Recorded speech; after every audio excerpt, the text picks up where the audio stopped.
19장 30절입니다.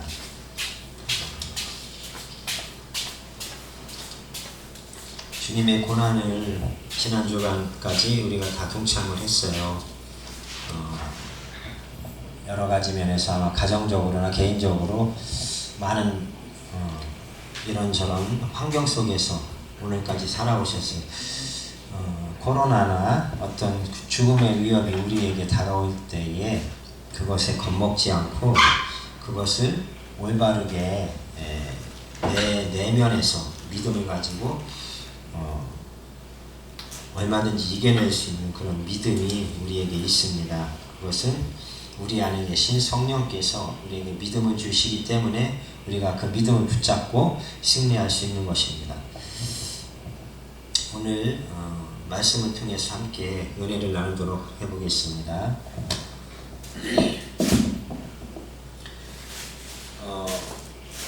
황영택이라는 사람이 있었는데요.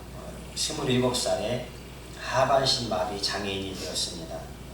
근데 그에게 스포츠를 누군가 권해서 휠체어를 타고 할 수 있는 운동을 이것저것 많이 열심히 했는데 그 중에서도 테니스 선수로서 국가대표까지 장애인 아시안 게임에서 동메달을 이렇게 수상을 하고 대통령 표창도 받았다고 합니다. 그가 37살에 다시 도전을 해서 음악대학에 들어갔습니다.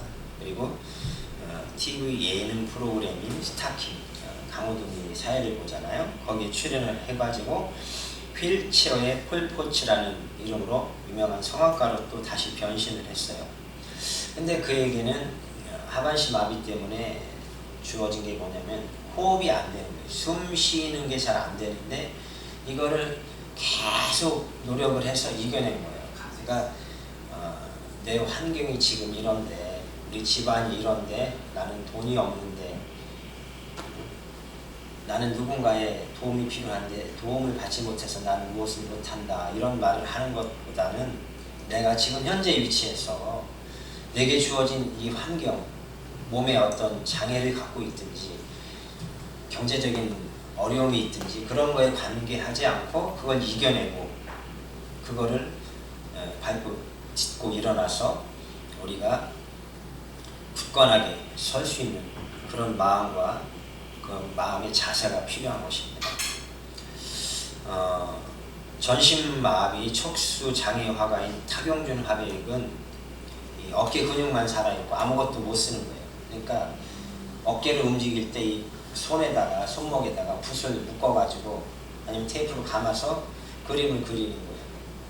그러니까 쓸 수 있는 게 어깨 근육밖에 없어요. 아무것도 못 움직이는 그런 장애를 입은 거죠. 그런데 그가 인터넷에 검색해보면 굉장히 유명한 화가가 됐는데 그가 아마 굉장히 그런 어떤 개인적인 어떤 자존심을 내려놓고 그런 자리까지 가기까지는 그냥 간 게 아닐 겁니다. 우리에게 시사하는 바가 많이 있는데 누가 뭐라고 니까짓 게 뭐를 해, 이런 말을 들어도 그거를 마음의 상처를 받지 않는다는 것이 중요해요. 주제에, 뭣도 못하는 주제에, 뭣도 없는 주제에 겨우 어깨, 팔목도 안 움직이고 어깨만 가지고 이렇게 움직이는 거, 팔목도 제대로 안 움직여서 너 주제에 너 자신을 봐, 뭘 하겠니? 라고 이런 말을 한두 번 들었을까요? 아마 수백 번 이상 들었을 겁니다. 근데 많은 사람들이 그런 말을 듣고 자살을 하죠, 사실은. 그런데 많은 연예인들은 특히 더 그렇고요. 근데 이 사람은 그런 것을 이겨낸 그 자체가 소중하다는 거죠. 마음을 그런 데에서 상처를 받지 않았다는 거. 물론 상처는 받았을 거예요. 근데 그걸 이겨낸다는 거죠. 상처보다 자기가 더 미래를 보고 앞을 향해서 나아가면서 희망을 가지고 있기 때문에 이겨낸 것이라고 봅니다. 그 다음에 로봇다리라는 별명을 가진 세진이 엄마 양정숙 씨는 두 다리가 없는 아이를 입양을 했어요. 참 정상적인 아이, 그리고 잘생기고 좀 똑똑한 아이를 많은 분들이 입양하기 원하잖아요. 그래서 외국은 그런 장애가 있든 뭐 관계없이 그냥 대부분 입양을 많이 하는데, 우리 한국 사람은 자기들의 어떤 집안 내력을 굉장히 중요하게 여기기 때문에 이런 장애가 있는 아이를 입양한다는 건 진짜 하늘의 별 따기라고 할 수 있죠. 근데 이 아이를 입양을 해서 자신감을 갖게 하기 위해서 수영을 가르쳤고, 피나는 노력을 통해서 150개의 메달을 땄답니다. 참 대단하지 않을까요? 일반 장애가 없는 사람도 메달 하나 따는 게 평생에 힘든 일인데 참 대단하다고 봅니다. 그리고 15세 최연소로 성균관 대학교에 입학을 했고, 테드라고 불리는 미국의 그 비영리 단체에서 운영하는 강연에 강연자로 서고 유엔 본부에서 발표도 하고, 참 어떻게 보면 하나님께서 이렇게 정말로 비정상적이고 장애아로서 이렇게 놀림이나 받을 아이를 갖다가 하나님이 높여준 거라고 저는 봅니다. 정말로 우리에게 이런 어떤 그 환경이 주어질 때 이 환경을 핑계댈 필요가 없다는 거죠. 난 이래서 못해, 난 이래서 안 해, 난 이래서 싫어, 이것 때문에 안 해, 이런 말을 할 필요가 없다는 거죠. 내 지금 형편을 누가 만들었어요? 내가 만들었어요. 내 상황이 누가 만들어줬어요?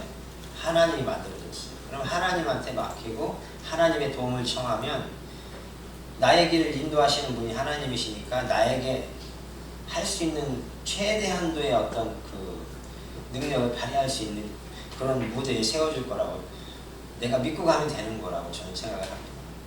먼저 내가 믿어야죠. 그래야 하나님께서도 그래, 네가 믿는 만큼 내가 도와줄게, 이런 마음을 가지실 거 아니겠어요? 우리가 믿음과 확신이 없이 그냥 가면 아무래도 우리에게서 나오는 이 동력이 적을 거 아니에요. 추진력이 생기려면 내 마음에 확신이 있어서 뜨거운 마음을 가지고 열정을 가지고 해야 되겠죠. 우리가 많은 것을 가지고 있어요. 사실 많은 걸 가지고 있는데 너무나 우리의 주어진 환경이라든가 다른 사람을 보기 때문에 내가 너무 적다, 없다, 부족하다라고 생각을 하는 거죠. 하루에 1,000원을 쓸 수 있나요, 여러분? 하루에 1,000원 쓰실 수 있는 분 손 들어보세요. 내가 뭘 사 먹든지 뭘 하든지 하루에 1,000원 이상을 쓸 수 있다, 가정 형편이. 1,000원 이상 쓸 수 있는 분이 없으세요? 한 번밖에? 1,000원 이상 쓸 수 있죠? 있죠. 손 들어보세요. 그건 부자예요. 1,000원이 없어서 죽는 사람이 지금 수천 명이에요. 하루에 1,000원이 없어서. 우린 굉장히 부자로 살고 있거든요. 아멘. 먹을 것도 너무나 많아서 뭘 먹어야 되지? 라고 골라서 먹고 웬만하면 그냥 버려요. 그냥. 이 정도로 우리가 부자로 살고 있어요. 넉넉함 속에서. 너무나 많은 걸 누리고 있죠, 사실은. 근데 그거를 우리나라의 기준과 내 삶의 기준에 맞추니까 이게 좀 부족한 것 같아. 아직도 난 뭔가 더 갖고 싶어라고 생각을 하지, 다른 나라에 정말 어려운 삶을 살고 있는 사람들한테 가서 한 달 정도 살고 오면은 아마 그런 얘기 1년 정도는 안 할 것 같아. 사랑하기 위해 살아야 하고요, 살기 위해서 사랑하시기를 바랍니다. 네. 여러분이 살려면 사랑을 하셔야 돼요. 누구를 사랑해야 돼요? 여러분 자신. 여러분 자신을 사랑하세요. 여러분을 낳아주신 부모님이 여러분과 똑같은 사람을 다시 낳아줄 수가 없어요. 여러분을 낳아주시기 위해서 여러분들의 부모님께서는 어떤 특별한 사랑을 통해서 여러분들을 낳아주신 거라고 저는 믿습니다. 그 사랑을 보답하셔야 됩니다. 이 세상은 광야처럼 막혀있는 그런 환경 속의 경우가 대부분이에요. 그런데 이 광야에서는 가장 중요한 건 물인데, 물만 있다면 웬만하면 살아남을 수 있죠. 그렇기 때문에 우리가 이 주어진 환경 속에서 어려움이 있을지라도 이런 광해 같은 세상을 원망하거나 투덜거림보다는 감사함을 가지고 우리가 하루하루를 살아간다면 우리에게 주어진 이런 그 환경들을 우리가 뛰어넘을 수 있고 딛고 일어설 수 있다는 거예요. 하나님의 말씀을 우리가 첫째는 붙잡고 일어서야 합니다. 그래서 하나님의 말씀을 찾아서 삶을 승리로 이끌 수 있는 원동력을 우리가 얻어내야 돼요. 하나님의 말씀은 살아있기 때문에 생명력이 있거든요. 그래서 우리 영혼을 소생을 시켜주는 그런 힘이 있습니다. 왜 우리가 이런 그 과정을 겪고 이런 훈련을 겪을까요? 우리를 하나님이 단단하게 만드시려고 그러시는 거예요. 어떤 환경에서라도 살아남을 수 있는 그런 굉장히 강인한 존재를 만들어 가시는 거죠. 대신에 우리는 세상에 소망을 두지 말고 오직 하나님께 소망을 두고 그 하나님만 의지하고 살아가야 합니다. 하나님만 의지하는 훈련을 우리에게 시키시는 거예요. 세상은 우리가 떠나서 살 수 없고 세상 속에서 살지만 세상을 의지하지 않고 하나님을 의지하고 하나님을 신뢰하고 살아가는 것이죠. 모세가 애굽을 떠나서 나아갈 때에 홍해가 가로막았습니다. 그러나 그 모세는 그 홍해에 대해서 염려하지 않고 하나님 앞에 손을 내밀어서 바다를 건너가는 그런 기적을 만들어냈습니다. 우리가 이런 그 환경을 통해서 우리에게 주어진 이 환경을 통해서 낙망하지 않고 이겨낼 수 있는 그런 믿음의 삶을 살아야 하는데 우리에게 주어진 이런 환경은 때로는 우리의 믿음을 테스트하기 위한 하나의 어떤 계획입니다. 계획. 우리의 믿음이 정말 하나님을 신뢰하는 믿음을 갖고 있나를 하나님이 알아보려고 하는 테스트일 경우가 많이 있다는 것이죠. 그 테스트를 넘어서야 하는데 많은 사람들이 그 테스트에서 미끄러져서 다시 재수를 하는 경우가 많이 있죠. 저도 마찬가지고 여기 계신 분들도 마찬가지고 이제 한 번에 이런 것을 시험을 이렇게 통과하는 경우가 많지 않은데 한 번에 통과할 수 있다면 참 좋겠죠. 우리가 선택해야 할 때가 올 수 있습니다. 하나님을 선택을 할 것인가, 세상을 선택할 것인가, 돈을 선택할 것인가, 믿음을 선택할 것인가, 이런 어떤 하나님이 넌지시 질문을 던질 수도 있고요. 아무도 없는 자리에서 우리에게 물어보실 수도 있어요. 근데 아무도 없는 자리에서는 하나님은 이렇게 그냥 얼마든지 이렇게 할 수 있다고 자신 있게 말할 수 있지만 많은 사람이 있고 많은 어떤 그런 그 유익이 있고 그런 그 상황에서 내가 하나님 편에 설 수 있는가, 과연 이것을 버릴 수 있는가, 이런 부분은 그 상황이 돼봐야지 알 수 있어요. 그 사람을 한 사람 한 사람마다 개개인마다 결단은 그 순간에 내가 어느 쪽을 선택하느냐에 따라서 하나님께서 그래 과연 내가 믿음으로 이걸 선택했구나 라고 하시면서 기뻐하실지, 아니면 내가 이제까지 살아온 것이 사람들의 보이기 위한 하나의 어떤 방편으로서 좋은 이미지로서 보여주기 위한 이미지 용으로 내가 이제까지 내 외모를 갖고 왔는지를, 내 삶을 살아왔는지를 결정하는 그런 부분이 될 수도 있습니다. 신명기 8장 3절에는 이런 말씀이 있습니다. 너를 낮추시며 너를 줄이게 하시며 또 너를 알지 못하며 내 조상들도 알지 못하던 만나를 내게 먹이신 것은 사람이 떡으로만 사는 것이 아니요 여호와 입에서 나오는 모든 말씀으로 사는 줄을 내가 알게 하려 하십니다. 그러니까 이스라엘 백성들은 세상이 감당하지 못할 만큼 아주 두려운 존재들이었어요. 세계에서 가장 강한 군대를 완전히 초토화시켜서 전멸시켜 버렸으니까.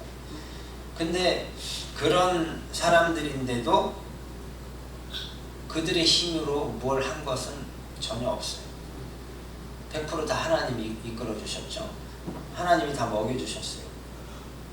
필요한 때에 필요한 것을 다 공급해 주셨어요. 신발이 닳아서 발가락이 부르트지 않도록 보호를 해주셨어요. 그건 뭐냐면 손톱만큼도 우리가 뭔가 책임지는 게 없었다는 것이죠. 여기 계신 모든 분들이나 저나 정말 최선을 다해서 열심히 살고 있죠. 근데 그 최선을 다하는 것이 하나님이 볼 때는 사실은 아주 그냥 이런 종이 한 장 들었다 놨다 하는 정도로 아주 아무것도 아닌 일이 될 수도 있어요. 근데 우리에게 주어진 환경 속에서는 이게 너무나 힘들고 어려운 고통과 아픔이 동반될 때가 가끔씩 있고 많을 수도 있어요. 때로는 자식이 부모를 포기해야 될 경우, 또는 부모가 자식을 포기해야 될 경우도 발생할 수 있어요. 그런 환경들, 왜 나에게 이런 환경이 주어졌을까? 이런 그 환경을 탓할 수도 있습니다. 사람이기 때문에 안 한다고 보장은 못하죠. 근데 그런 환경을 주신 하나님이 나한테 원하는 게 무언가를 한번 여쭤봐야 돼요.